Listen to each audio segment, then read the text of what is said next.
My dear students, कल हमने आपको अपने बारे में बताया कि सामान्य क्लासेस न हो पाने का ऑनलाइन क्लासेस की व्यवस्था की गई है।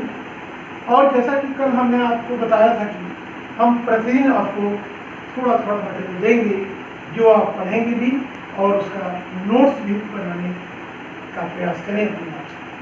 हालांकि मैं अपने लेक्चर के बाद कुछ PDF फाइल आपको दे देंगे जिससे कि आप नोट्स बनाते रहेंगे। तो हमने सिलेबस भी कल आपको प्रोवाइड किया था और सिलेबस के अनुसार सबसे पहला चैप्टर जो था वो था रिप्रोडक्शन इन लिविंग बीइंग्स, अर्थात जीवों में जन्म। जीवों में जन्म की बात हम आज करेंगे और जीवों में जन्म की बात के बारे में हम आपको बताएं कि लिविंग बीइंग्स में प्लांट्स और एनिमल्स दोनों आते हैं। तो सबसे पहले हम आज चर्चा करेंगे पहले reproduction in plant. Reproduction in plant की जब हम बात करते हैं तो हम ये स्टडी करेंगे कि हम पौधों में जन्म किस प्रकार से होता है। तो सबसे पहले हमें जनन के बारे में जानना चाहिए। जनन क्या है?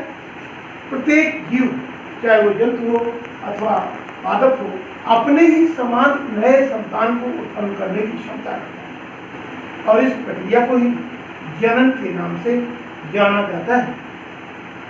अगर हम पौधों में जन्म की बात करें तो पौधों में जन्म कुल 3 प्रकार से होता है।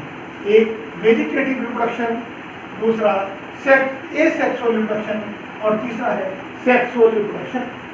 वेजिटेटिव रिप्रोडक्शन का तात्पर्य वर्धी जनन, अर्थात बिना किसी सेक्सुअल स्ट्रक्चर के, बिना किसी लैंगिक संरचना के पौधे किस प्रकार से नए पौधों का निर्माण करते हैं, इसके बारे में हम जो स्टडी करेंगे सब वेजिटेटिव रिप्रोडक्शन के बारे में आ जाएगा। दूसरी चीज एसेक्सुअल रिप्रोडक्शन। एसेक्सुअल रिप्रोडक्शन का मतलब ये होगा कि पौधों में समय समय पर रिप्रोडक्टिव संरचनाएं बनती हैं। ये मेल और फीमेल अर्थात नर और मादा जनन संरचनाएं नहीं होती हैं।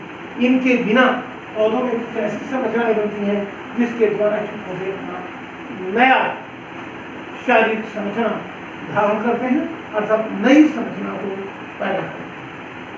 तीसरी चीज सेक्सुअल रिप्रोडक्शन। सेक्सुअल रिप्रोडक्शन में लैंगिक संरचनाएं होती हैं। इसमें नर संरचनाएं और मादा संरचनाएं होती हैं जो कि नर जननांग और मादा जननांग अर्थात मेल रिप्रोडक्टिव ऑर्गन्स और फीमेल रिप्रोडक्टिव ऑर्गन्स के नाम से जाने जाते हैं। तो हम बारी बारी से सभी के बारे में आपको बताएंगे। हम सबसे पहले आज आपको वेजिटेटिव रिप्रोडक्शन या वर्धी जनन के बारे में बात करेंगे। वर्धी जनन पौधों में विशेष प्रकार का जन्म होता है जो कि पौधों में 2 प्रकार का होता है। एक तो प्राकृतिक बाय नेचुरल मेथड, दूसरा बाय आर्टिफिशियल मेथड। प्राकृतिक जन्म की जब हम बात करते हैं तो प्राकृतिक जन्म में अर्थात नेचर में स्वयं कुछ इस प्रकार की घटनाएं होती रहती हैं कि पौधे अपनी नई संरचना को स्वतः बनाते रहते हैं और इस प्रकार जब हम उसमें किसी प्रकार का हस्तक्षेप ना करें तो ऐसी प्रक्रिया नेचुरल रिप्रोडक्शन कहलाती है। नेचुरल वेजिटेटिव रिप्रोडक्शन कहलाएगी अर्थात प्राकृतिक वर्धी जन्म कहलाएगी। और जब हम कृत्रिम माध्यमों से अर्थात कुछ मानव विशेष प्रकार की क्रिया विधियों के द्वारा नए पौधों का निर्माण करता है तो हम उसे बोलते हैं आर्टिफिशियल वेजिटेटिव रिप्रोडक्शन। ये दोनों बातें समझ में आ गई होंगी कि प्राकृतिक और आर्टिफिशियल दोनों में क्या अंतर है। नेचुरल का मतलब प्राकृतिक अपने यहाँ और आर्टिफिशियल का मतलब कृत्रिम रूप से। फिर से एक बार मैं बता रहा हूँ आपको, नेचुरल का मतलब अपने यहाँ और आर्टिफिशियल का मतलब जब हम विशेष प्रकार की क्रिया विधियों के द्वारा नए नए पौधों का निर्माण करें तो वो आ जाती हैं मानव निर्मित विधियाँ जिन्हें हम आर्टिफिशियल मेथड्स के नाम से जानते हैं। सबसे पहले हम बात कर लेते हैं natural vegetative reproduction. Natural vegetative reproduction को हम फिर 3 पार्ट में बांट कर देखिए। 3 पार्ट में बांटने का मतलब ये हुआ कोई भी पौधा कुल मिलाकर के पौधा पहले तो एक तो जड़ें होती हैं, दूसरी चीज पत्तियां होती हैं और फिर मोटा तना भी होता है। अब आप इसमें हम ध्यान से देखें तो कुल मिलाकर हम 3 पार्ट में पौधों को डिवाइड कर सकते हैं। एक जड़, दूसरा तना और तीसरा नंबर पत्तियां। अर्थात जड़, तना और पत्ती, इन 3 भागों में पूरे के पूरे पौधे को बांट सकते हैं। तो स्वाभाविक सी बात होती है कि 3 पार्ट जब पौधे के हैं तो तीनों भागों से नए नए पौधे बन सकते होंगे। बिल्कुल बन सकते हैं। ये 3 पार्ट, इसीलिए हमने इन पूरी विधियों को 3 पार्ट में बांटा है। जैसे कि एक मैं देखता हूँ बाय रूट्स के द्वारा, दूसरा पार्ट देखता हूँ बाय स्टेम्स के द्वारा और तीसरी पार्ट में देखता हूँ बाय लीव्स के द्वारा। अर्थात जड़ों के द्वारा कैसे नए पौधे बनते हैं, तनों के द्वारा कैसे नए पौधे बनते हैं और पत्तियों के द्वारा कैसे नए पौधे बनते हैं। तो सबसे पहले हम आपको बताते हैं जड़ों के द्वारा कैसे नए पौधे बनते हैं। अगर हम जड़ों के द्वारा नए पौधों की बात करें तो हम आपको बताएं कि जो रूट्स हैं, अगर पर्टिकुलर एक रूट्स की बात करें तो ये इसमें तमाम वेजिटेटिव बर्ड्स होती हैं। इनको क्या कहते हैं? Vegetative birds. क्या कहते हैं? वेजिटेटिव बर्ड्स, अर्थात वर्धी कलिकाएं।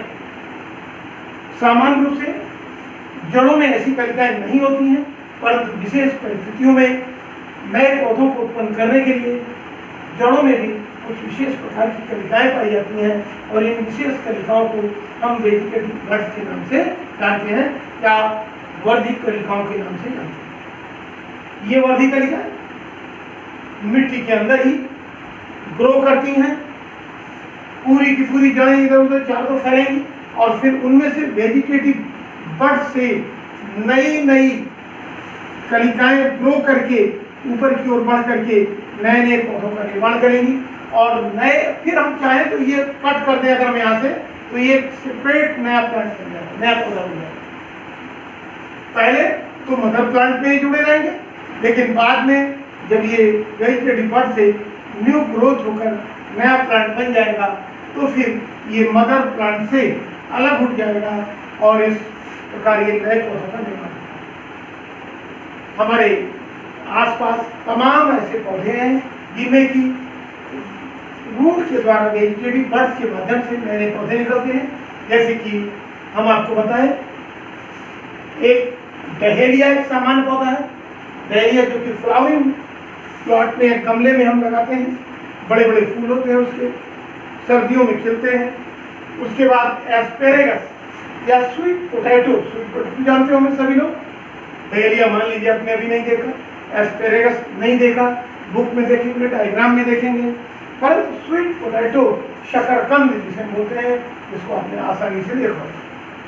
शकरकंद में भी नए पौधों का निर्माण पुराने पौधे की जड़ों से ही होता है और जड़ों में ढेर सारी ब्रांचेज होती हैं और वे ब्रांच फूड कलेक्शन के कारण नए नए स्वीट पोटैटो अर्थात शकरकंद का निर्माण कर लेती है। इस प्रकार से डहेलिया में इसी प्रकार से होता है। अगर आप डहेलिया की जड़ों को उखाड़ के देखेंगे, कोई आपके आसपास आपके घर में जब डहेलिया का पेड़ लगा हो और जब वो सूख रहा हो, अंत समय उसका हो, तो उसको उखाड़ ले पॉटेड प्लांट से, गमले से, तो आप उसकी जड़ों को देखेंगे तो उसमें कई शकरकंद जैसी छोटी छोटी गुच्छे लगे हों और उन जड़ों की विशेषता ये होती है कि उसे नए प्लांट निकलने की क्षमता होती है, अर्थात उनमें से नए नए प्लांट निकलते हैं। तो मेरी बात समझ में आ गई आपको रूट से?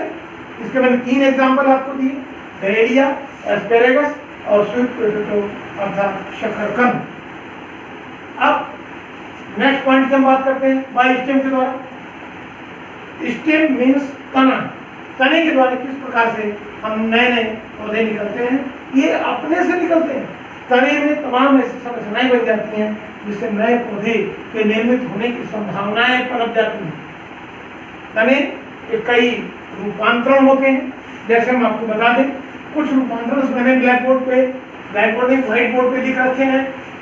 Rhizome, tuber, bulb, corm, suckers, runners, stolon. इसका मतलब क्या हुआ? ये तने के प्रकार हैं, ये तने के प्रकार हैं। इतने ही चीजों को हम आपको पढ़ाएंगे। जैसे पहला राइजोम। राइजोम में, राइजोम आप जानते हैं?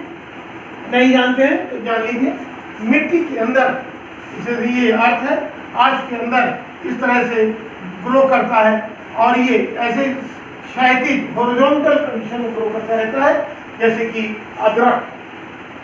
राइजोम में जगह जगह पर तमाम बर्ड्स होती हैं और इन बर्ड से नए नए पौधे निकलते हैं। अगर राइजोम का इतना बड़ा टुकड़ा हम मिट्टी में लगा दें तो हम देखेंगे उस भाग से एक नया पौधा निकलता है। आपके घर में अदरक होगी, उसमें किनारे से कहीं निकलता हुआ एक छोटा सा बर्ड जैसी संस्था दिखाई देगी, आप उसको लगा देंगे गमले में, कहीं नया प्लांट मिल जाएगा। तो एक अदरक मैंने एग्जाम्पल बताया। दूसरा एक एग्जाम्पल और ना, हल्दी। हल्दी में भी इसी प्रकार से पौधे निकलते हैं। राइजोम, राइजोम की हिंदी होती है प्रकंद। प्रकंद, अदरक और हल्दी, ये दो ऐसे पौधे हैं जो कि राइजोम के द्वारा या तने के राइजोम रूप से अपने नए पौधों को बनाना चाहते हैं। दूसरी चीज, ट्यूबर की बात करते हैं। ट्यूबर का मतलब ये भी फूड स्टोर करने के कारण ये मोटा हो जाता है और गोल गोल स्ट्रक्चर के रूप में बन जाता है। जैसे कि ये आप इसको देखकर समझ गए होंगे, जैसे कि आलू वगैरह होते हैं ना, आलू में इस प्रकार से बर्ड्स होती हैं और सीजन में अगर हम आलू के इतने पार्ट्स को काट के लगा दें तो मैं देखूंगा कि एक नया पौधा निकलेगा। ये आलू है और आलू के इस रूप को हम कंद के नाम से जानते हैं, जिसे अंग्रेजी में हम ट्यूबर बोलते हैं। तीसरी चीज, बल्ब। बल्ब, बल्ब का मतलब ये होता है कि बल्ब जैसे स्ट्रक्चर वाला, इसमें इस तरह से स्ट्रक्चर होता है। अब आप समझ गए होंगे कि इसको ये रूट्स होती हैं और यहाँ से ये पूरा पूरा स्ट्रक्चर होता है और जब हम इसको छोटे से टुकड़े को लगा देंगे तो वो ग्रो करके एक नया पौधा निकल आता है। जैसे कि प्याज और लहसुन, प्याज और लहसुन दो बल्ब के सामान्य रूप। उसके बाद कॉर्न, ये भी ऊपर की ओर ग्रो करता है। ये हॉरिजॉन्टल नहीं ग्रो करता, ये लॉन्गिट्यूडनल ग्रो करता है, ऊपर की ओर ग्रो करता है और छोटे छोटे बल्ब जैसी रचनाएं होंगी, उसमें से नया पेड़ निकलता है। इसको हम अरुई और बंडा के रूप में देखते हैं, अरुई और बंडा। उसके बाद शकर के माध्यम से ये मिट्टी के ऊपर पैर जैसे क्षैतिज पनपते रहते हैं, जैसे छोटे छोटे ये पौधे होते हैं। मिट्टी है, यहाँ कोई प्लांट निकल आया, अब यहाँ ग्रो करेंगे, फिर यहाँ से रूट्स अंदर जाएंगे, फिर ग्रो करेंगे, रूट्स अंदर जाएंगे और नए नए पौधे बनते रहेंगे और ये फैलता रहेगा। सामान्य रूप से इसका एग्जाम्पल पुदीना और गुलदाउदी। गुलदाउदी फ्लावरिंग प्लांट है। पुदीना आप जानते होंगे, सब के घरों में होता होगा, बाजार से भी आते हो। कभी अगर जड़ सहित पुदीना आ जाए, उसकी एक डंडी अगर आप अपने गमले में लगा दें तो फिर वो धीरे धीरे वो पूरा गमला भर जाएगा। ऐसे को हम शकर या भूसकारी रूप के नाम से जानते हैं। उसके बाद रनर। रनर, रन का मतलब होता है दौड़ना और रनर मतलब दौड़ने वाला। ये भी एक प्रकार का ऐसा ही पौधा होता है जिसके तने मिट्टी पर ग्रो करते रहते हैं और इनकी जड़ें मिट्टी के अंदर घुसती रहती हैं। अगला हिस्सा केवल उठ के ऊपर हो जाता है। जैसे कि आप धूप घास पे पाएंगे। धूप घास को अगर आप किसी पार्क से, मैदान से, अपने आसपास के भागों से उखाड़ेंगे तो वो लंबी सी डंडी उसकी उखड़ जाएगी और जगह जगह जड़ें उसकी दिखाई देंगी। ये रनर्स कहलाएंगे इसको, या भू प्रसारी तना। उसके बाद स्टोलन मेथड। स्टोलन मेथड क्या है? ये भी इसकी शाखाएं निकलेंगी और निकलने के बाद आगे बढ़ेंगी, लंबी होगी, पतली शाखाएं होती हैं और ये मिट्टी में घुस जाएंगी। फिर यहाँ से नए पौधे निकल आएंगे और जब एक बार ये ग्रो हो जाए, यहाँ से नई नई जड़ें आएंगी, फिर अगर इस पार्ट को काट दें तो ये न्यू प्लांट के रूप में यहाँ से अलग डेवलप हो जाएगा। ऐसा उदाहरण आपको बेला और चमेली में दिखाई देगा। तो ये बात हो गई स्टेम की।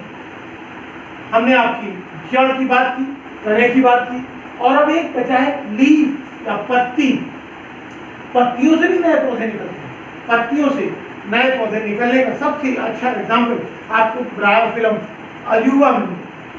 अजूबा जो कि पत्ती का एक अच्छा खासा डेवलप्ड रूप है, और अजूबा और बिगोनिया इसके दो एग्जाम्पल देते हैं हम आपको। लेकिन अजूबा की पत्ती भी बड़ी चौड़ी, जैसे मनी प्लांट होता है उस प्रकार की पत्तियां होती हैं, चौड़ी होती हैं, मांसल होती हैं, इस तरह की पत्तियां होती हैं इसकी। और इसके बाद इनमें से जगह जगह से नए नए प्लांट निकल आते हैं, जड़ें निकलती हैं और नए नए पौधे निकल आते हैं। इसके सीजन में, बरसात के मौसम में, या जब इनका ब्रीडिंग टाइम होता है उस समय नए नए पौधे पत्तियों के नोड से, पत्तियों के विशेष भागों से निकल आते हैं, और फिर ये भाग टूटकर अपने आप जमीन पर गिरते रहते हैं और इससे नया पौधा। अगर ये पत्ती देखा है और इतनी पत्ती को तोड़कर अगर हम लगा दें किसी गमले में तो ऑलरेडी एक नया पौधा निकल आएगा। और ये सामान्य से हमने आपको अजूबा की पत्ती बताई है, जिसको सामान्य से अजूबा इंग्लिश में ब्रायोफिलम के नाम से जानते हैं। ऐसे ही बिगोनिया में भी। तो बच्चों आज इतना ही। इसके बाद हम आपसे चर्चा करेंगे कल की तारीख में आर्टिफिशियल वेजिटेटिव रिप्रोडक्शन के बारे में, कैसे करेंगे इसके बारे में कल आपको बताएंगे। आज की तारीख में मैंने जितना बताया है उसका आप नोट्स भी बना लेंगे। अगर हमारे लेक्चर से समझ में आया है तो अच्छी बात है, नहीं तो मैं इसका नोट्स भी आपको भेज दूंगा अभी थोड़ी देर में। हाँ, पढ़ना जरूर। अगर हम मेहनत करें और आप नहीं तो फिर ठीक बात नहीं। ठीक है, ओके, बाय। कल हम मिलेंगे। Thank you.